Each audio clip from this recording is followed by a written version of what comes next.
नमस्कार दोस्तों, स्वागत है हमारे YouTube चैनल पर हमारी नई वीडियो में। दोस्तों, हम नई सीरीज की शुरुआत कर रहे हैं जिसमें हम आपको दक्षिण भारत के प्रसिद्ध मंदिरों के दर्शन करवाएंगे और उस मंदिर के इतिहास की पूरी जानकारी आप तक पहुंचाएंगे।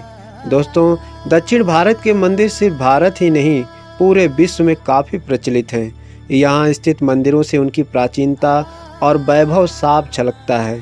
भारत को एक समृद्ध सांस्कृतिक देश के रूप में पहचान दिलाने में इन मंदिरों और उनकी रचनाएं काफ़ी महत्वपूर्ण भूमिका अदा करती हैं। तमिलनाडु से लेकर आंध्र प्रदेश और केरल सहित संपूर्ण दक्षिण भारत में प्राचीन और उत्कृष्ट मंदिरों के जो समूह हैं वह इनको धार्मिक जुड़ाव को तो दर्शाता ही है, साथ ही इनके समृद्धि का भी प्रतीक बनता है।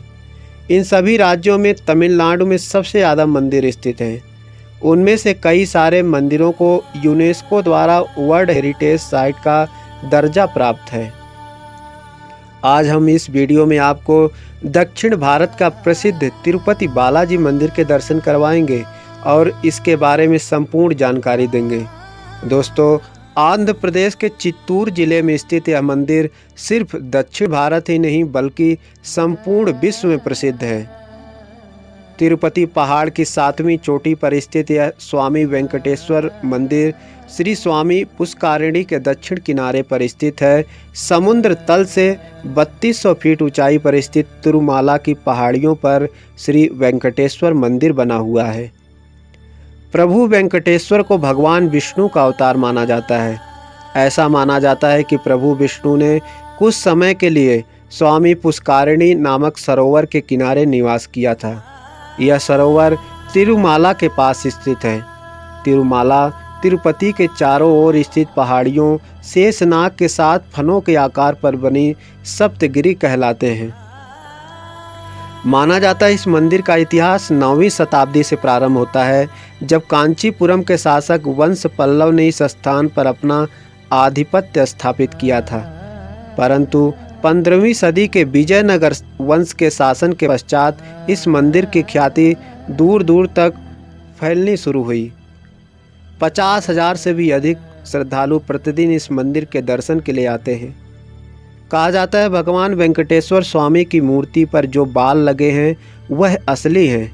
यह बाल कभी उलझते नहीं हैं और हमेशा मुलायम रहते हैं। एक आश्चर्य की बात यह भी है कि जब आप मंदिर के गर्भगृह में प्रवेश करेंगे तो ऐसा लगेगा कि भगवान श्री वेंकटेश्वर की मूर्ति गर्भगृह के मध्य में है। लेकिन आप जैसे ही गर्भगृह के बाहर आएंगे तो आप चौंक जाएंगे, क्योंकि बाहर आकर ऐसा प्रतीत होता है कि भगवान की प्रतिमा दाहिनी तरफ स्थित है। मान्यता है कि भगवान के इस रूप में लक्ष्मी जी भी समाहित हैं, जिसकी वजह से श्री वेंकटेश्वर स्वामी को स्त्री और पुरुष दोनों के वस्त्र पहनाने की परंपरा है। तिरुपति बालाजी मंदिर में भगवान वेंकटेश्वर की प्रतिमा अलौकिक है। यह विशेष पत्थर से बनी हुई है। यह प्रतिमा इतनी जीवंत है कि ऐसा प्रतीत होता है कि जैसे भगवान विष्णु स्वयं यहाँ विराजमान हैं। भगवान की प्रतिमा को पसीना भी आता है और पसीने की बूंदें देखी भी जा सकती है, इसलिए मंदिर में तापमान कम रखा जाता है। श्री वेंकटेश्वर स्वामी के मंदिर से 23 किलोमीटर की दूरी पर एक गांव है, जहां गांव वालों के अलावा कोई बाहरी व्यक्ति प्रवेश नहीं कर सकता। इस मंदिर के लोग बहुत ही अनुशासित हैं और नियमों का पालन कर जीवन व्यतीत करते हैं। मंदिर में चढ़ाए जाने वाला पदार्थ जैसे फूल, फल, दही, दूध, मक्खन आदि इसी गांव से आते हैं। गुरुवार को भगवान वेंकटेश्वर को चंदन का लेप लगाया जाता है, जिसके बाद अद्भुत रहस्य सामने आता है। भगवान का श्रृंगार हटाकर स्नान कराकर चंदन का लेप लगाया जाता है। जब इस लेप को हटाया जाता है तो वेंकटेश्वर के हृदय में माता लक्ष्मी जी की आकृति दिखाई देती है। इस मंदिर का सबसे बड़ा आश्चर्य है कि इस मंदिर में एक दिया हमेशा जलता रहता है और चौंकाने वाली बात यह है कि इस दीपक में कभी भी तेल या घी नहीं डाला जाता। यहाँ तक कि अभी यह भी नहीं पता है कि दीपक को सबसे पहले किसने और कब प्रज्वलित किया था। भगवान वेंकटेश्वर की प्रतिमा पर पचाई कपूर लगाया जाता है।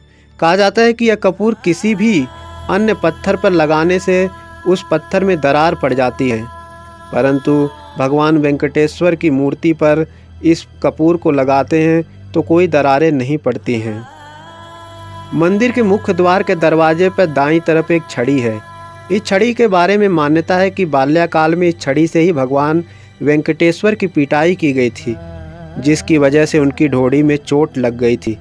तब से आज तक उनकी ढोड़ी पर चंदन का लेप लगाया जाता है ताकि उनका घाव भर जाए।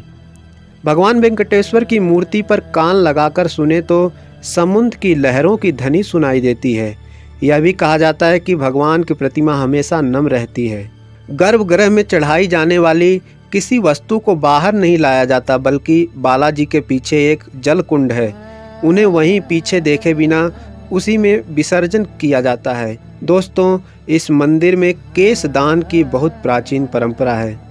मन्नत पूरी होने पर लोग यहाँ केश दान करते हैं। इसका एक गहन अर्थ भी है कि बालों के साथ अपने अहंकार और घमंड को भी समर्पित कर देना है। दोस्तों, यहाँ पर नित्य अन्नदान हॉल भी है, जो मंदिर से 1 किलोमीटर दूर शॉपिंग कॉम्प्लेक्स के पास में है। वहाँ पर शाकाहारी खाना, चटनी, चावल, सांभर, रसम रोज निःशुल्क वितरण किया जाता है। रोजाना 25,000 लोग यहाँ खाना खाते हैं। तिरुपति का सबसे प्रमुख पर्व ब्रह्म उत्सव है, जिसे मूलतः प्रसन्नता का पर्व माना जाता है। 9 दिनों तक चलने वाला यह पर्व साल में एक बार मनाया जाता है। जब कन्या राशि में सूर्य का आगमन होता है तभी से मनाया जाता है। यह सितंबर-अक्टूबर महीने में आता है। इसके साथ ही यहाँ पर मनाए जाने वाले पर्व वसंतोत्सव, दीपोत्सव हैं। जिस मंदिर में हर रोज़ 50,000 से भी ज़्यादा भक्त दर्शन के लिए आते हों तो वहाँ दान भी खूब आता होगा, यह तो स्वाभाविक बात है।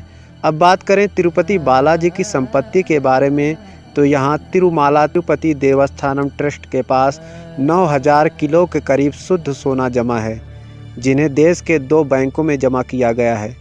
मंदिर की मासिक आय लगभग 200 करोड़ रुपए बताई जाती है और 12,000 करोड़ से भी ज़्यादा की फिक्स्ड डिपॉजिट जमा है। यात्रियों के रहने की व्यवस्था के बारे में बात करें तो मंदिर के आसपास रहने की काफ़ी अच्छी व्यवस्थाएं हैं। विभिन्न श्रेणी के होटल व धर्मशालाएं यात्रियों की सुविधा को ध्यान में रख कर के बनाए गए हैं। इनकी पहले बुकिंग टीटीडी के केंद्रीय कार्यालय से कराई जा सकती है। यहाँ के लोग मुख्य भाषा तेलुगु बोलते हैं, लेकिन कन्नड़ और अंग्रेजी समझने वाले लोगों की भी भीड़ अधिक है।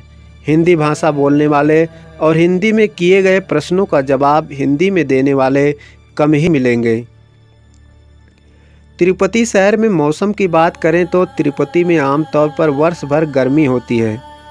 तिरुमाला की पहाड़ियों में वातावरण ठंडा होता है। वैसे आप यहाँ सितंबर से मार्च के महीनों में घूमने जा सकते हैं। यहाँ का निकटतम हवाई अड्डा तिरुपति है। हैदराबाद, दिल्ली और तिरुपति के बीच प्रतिदिन सीधी उड़ान उपलब्ध है। रेल मार्ग के द्वारा भी यहाँ आया जा सकता है। सबसे पास का रेलवे स्टेशन तिरुपति है। यहाँ से बेंगलुरु, चेन्नई हर समय ट्रेन उपलब्ध है। दोस्तों, आप लोग भी तिरुपति में भगवान वेंकटेश्वर के दर्शन का प्लान जरूर बनाएं और जिन्होंने भी अभी तक हमारे चैनल को सब्सक्राइब नहीं किया है तो कर लें और बेल आइकन ज़रूर दबाएं ताकि हमारी आगे आने वाली वीडियो आप तक पहुंचती रहे। हर हर महादेव।